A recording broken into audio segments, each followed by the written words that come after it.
vaznda ozg'inlik bo'ladigan bo'lsa, hech semirmaydigan bo'ladigan bo'lsa, bu hech jam semirmaydigan insonlar, ular har qanday holatni qabul qila olmaydi. Ya'ni o'ta ozg'in.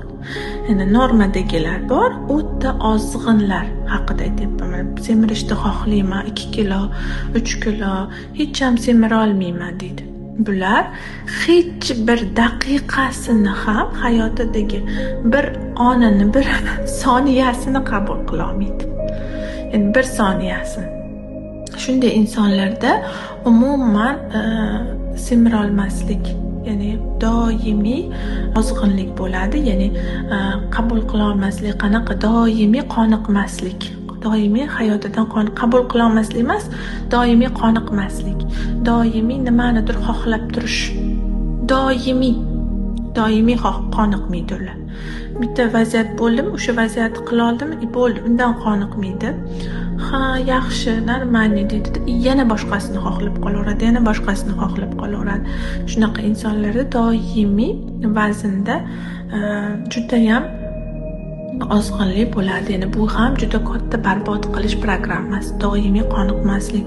Chunki bu narsani oxiri yo'q. Uni qoniqmaydi, buni qoniqmaydi, tugamaydi bu narsa. Nega biz u programmalar asosida yashaymiz? Endi savol. Biz shu programmalarda yasharkanmiz, buni aniqladik. Bizni aslligimiz, bizni o'zimiz yashaydimi bu programmalarda yoki bu ajdoddan kelgan programmalar?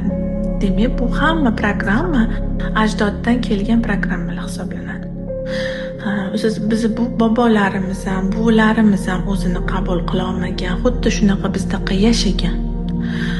Biz ulardan 10 karra yaxshiroq yashayapmiz, ular bizdan 10 karra qiyinroq yashagan, lekin ularda bo'lgan bu program va biz ularni takrorlayapmiz. Onamiz shunaqa programmada yashagan va ularni biz takrorlayapmiz. Chunki nega 14 yoshgacha bo'lgan vaqtda biz ongimiz va ong ostimiz, ya'ni hayotda yashash programmasi hosil bo'ladi.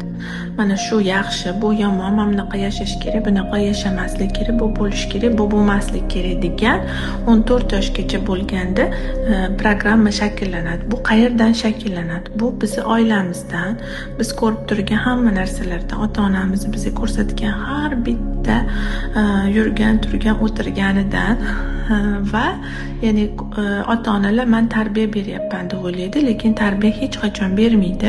Ya'ni hech qachon gapirilingan gaplar qilinmaydi. Faqatgina bolalarda, ya'ni ongda ko'rilingan, ko'zi bilan ko'rgan narsalar shakllanib qoladi.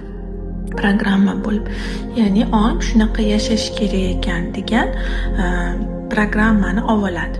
Albatta, bunga mahalla-ko'y, biz yashab turgan shaharda programmalari ham qo'shiladi.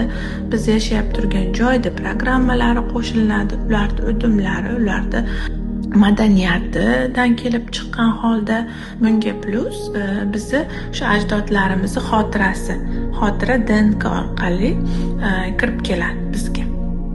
Ya'ni u genda shakllanadi va shu programmalar asosida biz uni o'zimiz, aslligimiz deb o'ylab, demak biz shunaqa yashashimiz kerak ekan deb harakatlanamiz. Nega?